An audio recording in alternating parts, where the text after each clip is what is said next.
Tama, patawag ka. Hoy, kailangan ko ng pera. Magpadala ka ngayon na. Ma, baka kasi ako sinasabi Anong wala? Nakabili ka nga ng pang-project mo eh. Ang sabihin mo, pinagdadamutan mo kami. Hindi naman kasi pinagdadamatan ko kayo, ma. Kailangan ko na talaga makabangon ngayon. Bumangon? Eh kami ng tatay mo, kaya mo naman inintindi. Ma, iniintindi ko naman po kayo. Kahit masakit. Drama ka pa? Wala kang utang na loob. Ma, hindi naman po sa ganun, ma. No.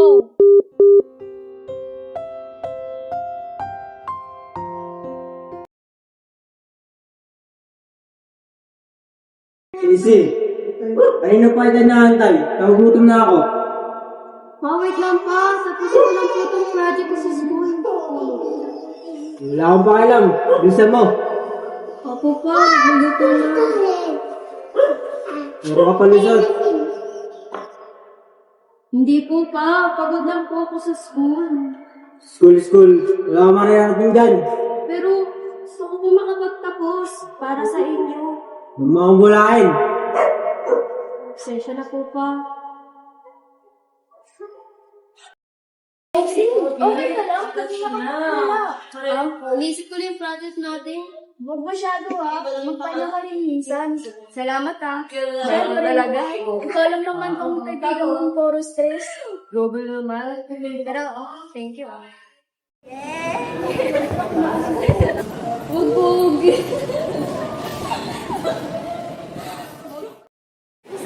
Okay lang. Saan doon? Nilulong ko na ng school. Basta tandaan mo hindi mo kailangan kaya ng kapisan. Sana totoo yan. Totoo yan, Casey. Andito na ako palagi. Talaga Oo. Tara.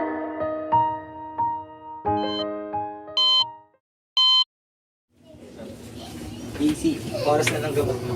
Dok! Andito si Nora din ba kay kanina? So, may pakilala kita sa kanya? Easy. Matagal na siyang wala. Hindi totoo sinunod mo ba? Dok! Totoo nga siya! Nakita ko nga siya kay kanina eh! Naintindihan kita pero wala talaga siya. Nandito nga siya, Dok! Kausap ko nga siya! Huwag kang mag-alala. Nandito kami.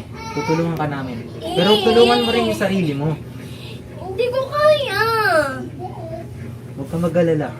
Gagaling ka rin at makakalis ka sa lugar na to. Akala ko, makakawala ako. Pero nakakulong pa rin pala ako sa isip ko. Andito lang ako palagi.